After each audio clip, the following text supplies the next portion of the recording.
కలిశాము చదువులమ్మ చెట్టు నీడలో. వీడలేమంటూ వీడుకోలంటూ వెళ్ళిపోతున్నాము చిలిపి తనపు చివరి మలుపులో. We miss all the fun, we miss all the joy, we miss you. We miss all the fun, we miss all the joy, we miss you.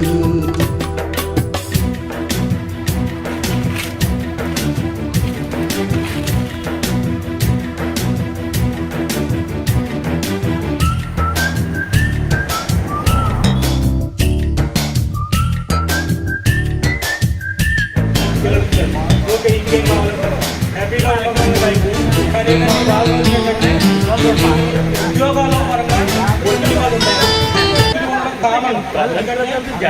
పరిగెట్టలేదని చెప్పి ఏంటంటే communication skill లేకపోవడం. Communication skill లేదు, నాలో minus తెలుసుకోవడం నాకు 55 మార్కులు. కనీసం మన పిల్లలకైనా నేర్పిస్తే నేను అడగలేకపోయాను కమ్యూనికేషన్ స్కిల్ లేకపోవడం వల్ల. ఇప్పుడు ఏంటంటే నాకు అందరిలో మాట్లాడాలని వచ్చింది. ఎందుకు వచ్చిందంటే ఇది చెప్తున్నా కదా 50 సంవత్సరాల తర్వాత ఇప్పుడు కలిగింది. అది ఎవరు ఏదైనా కూడా ఏంటంటే ఒకళ్ళని ఎవరన్నా హెల్ప్ అడగండి. ఇప్పుడు ఆయన చెప్పాడు నాకు హెల్ప్ చేశాడు, చేయకపోయినా బాధపడకండి. ఎందుకంటే ఎవరి లిమిట్స్ వాళ్ళకు ఉంటాయి, ఎవరి ప్రాబ్లమ్స్ వాళ్ళకు ఉంటాయి. ఇప్పుడున్న ఒత్తిడికి ఎవరినైనా అడగండి, తప్పేమీ లేదు. అడగడంలో తప్ప అడగకపోతే అమ్మాయిని అన్నం పెడతాను అంటే అమ్మాయిని అన్నం పెడతంటే ఏంటంటే అడుగు నీకు ఆకలి నమ్మకం తెలియాలి కదా, నీ ఆకలి నీకే తెలుస్తుంది. అడగండి ఎవరైనా, ఎవరికి చేతనైనా సహాయం మళ్ళీ చేయండి. చేయకపోతే ఓపెన్గా చెప్పండి నేను చేయలేను నీకు సహాయం అని. కానీ ఎవరిని మోసం చేయకండి. నేను చేస్తాను తిప్పుకోవడం కానీ, రేపిస్తాను ఎల్లుండిస్తాను అంటాను కానీ ఇట్లాంటి పని చేయకండి. నా వల్ల అయితే అవ్వదు, నేను ట్రై చేస్తాను, వేరే ఎవరైనా హెల్ప్ తీసుకుంటాను. నేను చాలామందికి హెల్ప్ చేశాను, నేను అడగను కూడా. సాధ్యమైనంత వరకు నా లిమిట్స్లో నేను నాకున్న బడ్జెట్ని బట్టి నేను వెళ్తుంటాను. ఎవరిని అడగలేదు, సొంతం మా అన్నను కూడా అడగను. నేను చేసుకుంటాను, నా వరకు నేను చేసుకుంటాను. ఏదో ఇబ్బంది పడతాను, ఎవరన్నా ఫ్రెండ్స్తో టెంపరీగా ఏదైనా ఒక 5,000 10,000 తీసుకుంటాను, అక్కడితో అడ్జస్ట్మెంట్ అంతే. అట్లా ఏంటంటే ఎవరికైనా ఆపద రావచ్చు, ఆపద అనేది జీవితంలో ఎవరికైనా వస్తుంది. నాకు వస్తుంది. ఇవాళ వరకు ఇలా నడిచిపోయింది, రేపు నడుస్తుందని గ్యారెంటీ లేదు. ఇప్పుడు హార్ట్ అటాక్ వచ్చింది, బ్రదర్ వచ్చాడు తీసుకెళ్ళాడు, పక్కన వాళ్ళు వచ్చారు టక్కడక హాస్పిటల్ తీసుకెళ్ళాడు. పక్కన వాళ్ళు రాకపోతే బ్రదర్ వచ్చి ఎక్కడ ఉన్నాడు 25 కిలోమీటర్స్, బ్రదర్ వరకు కూర్చుని ఉన్నాం కదా. అట్లా హెల్ప్ మనం హ్యాపీగా ఉంటే హ్యాపీనెస్ అదే వస్తుంది. ఎవరైనా ఒకటి ఇంతమంది ఉన్నప్పుడు అందరూ కలిసి 100 మెంబర్ వస్తారు. ఎవరైనా సరే హెల్ప్ అన్నప్పుడు మీ వల్ల అయితే చేయండి, లేకపోతే లేదు. మరి కులం ఏంటో తెలీదు, మతం ఏంటో తెలీదు. ఆ రోజుల్లో మనం అందరం కలిపి మరి 2 సెక్షన్లు బి-సి ఏ వద్దులే లేడీస్ కాబట్టి మనకి చదువుకుంటూ అల్లరి చేస్తూ కొట్టుకుంటూ తిట్టుకుంటూ మరి ఎన్నో వేషాలు కోతి చేష్టలు ఎన్నో చేసాం. అవి ఇప్పటికీ అవి గుర్తుకొస్తూ ఉంటాయి. అయితే ఇంతమంది కలయికలో ఇప్పుడు ఇంకా చాలా చాలా గుర్తుకొచ్చే రీలు ఎదరకాకుండా వెనక తోడవలసి వచ్చింది కాసేపు కూర్చుని పాతి జ్ఞాపకాల కోసం. అయితే నా పేరు దంగేటి వెంకటరమణ, మరి ముక్తేశ్వర సెంటర్లో ఆదిత్య జన్మోసం నేను బయటికి వెళ్తే నా చదువు పడేవాడు. మరి సెలవు మన బ్రదర్స్ అని, మా బ్రదర్ కూడా లక్ష్మబాబు రాలేదు. నేను అటెండ్ అయ్యాను, కొంచెం డిఫికల్టీ అయినా ఈరోజు అటెండ్ అవ్వగలిగాను. నేను ఇక్కడ చదువుకున్న 10th సెక్షన్ బి. నాకు హైదరాబాద్లో ఉంటున్నాను, ఆనందబాగ్ మర్కాజ్గిరి సికింద్రాబాద్ ఏరియాలో. నేను మెగా ఇంజనీరింగ్లో వైస్ ప్రెసిడెంట్గా పనిచేస్తున్నాను. బాబు పాప ఇంజనీరింగ్ అయిపోయింది. ఇంటీరియర్లో ఢిల్లీ యూనివర్సిటీ నుంచి ఎంఎస్ చేస్తుంది. బాబు +2 అయింది. ఈ సర్చింగ్ ఇంజనీరింగ్ అయ్యింది. అంతా బాగానే ఉంది. మా వైఫ్ హౌస్ వైఫ్. మొదటిగా నాకు జన్మించినటువంటి మా తల్లిదండ్రులకు, ఈ జన్మని మలిసినటువంటి ఉపాధ్యాయులకు వారి పాదాలకు నమస్కరిస్తున్నాను.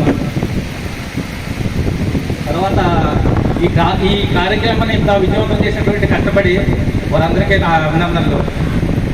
నా పేరు మీసాల శ్రీనివాసరావు. మీసాల అంటే పోలీస్ డిపార్ట్మెంట్ హెడ్ కానిస్టేబుల్గా హైదరాబాద్ పోలీసులో పనిచేస్తున్నాను.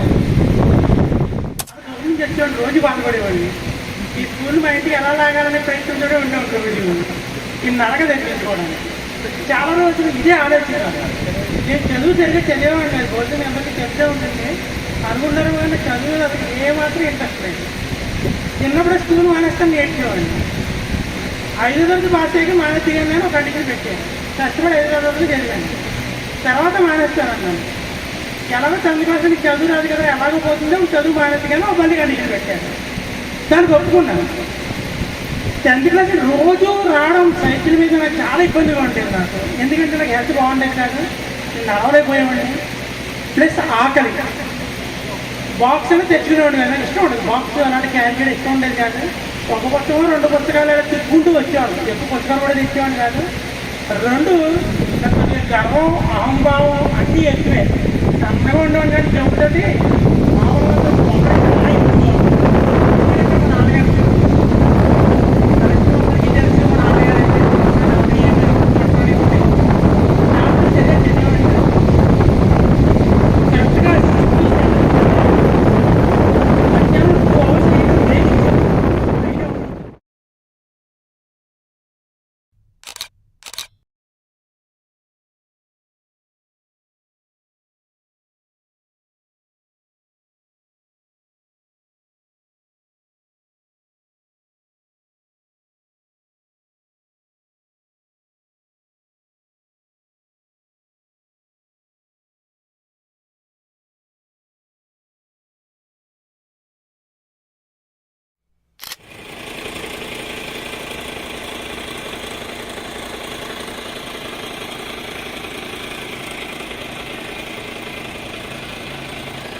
పాదమెటుపోతున్నా పయనమెందాకైనా అడుగు తడబడుతున్నా తోడురానా చిన్ని ఎడబాటైనా కంట తడి పెడుతున్నా గుండె ప్రతిలయలోన నేను లేనా ఒంటరైనా ఓటమైనా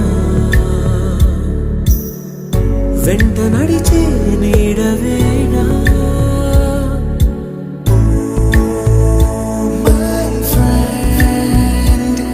తడి కన్నులనే తుడిచిన నేస్తమా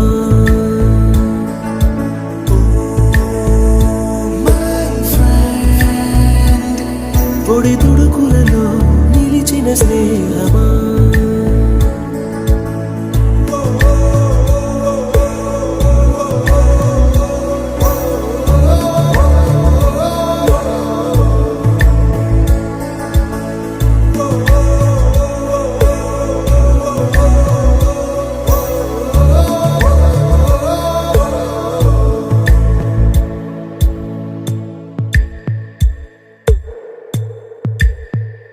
అమ్మ ఒడిలో లేని పాసం నేస్తమల్లే అల్లుకుంది జన్మకంతా తీరిపోని మమతలెన్నో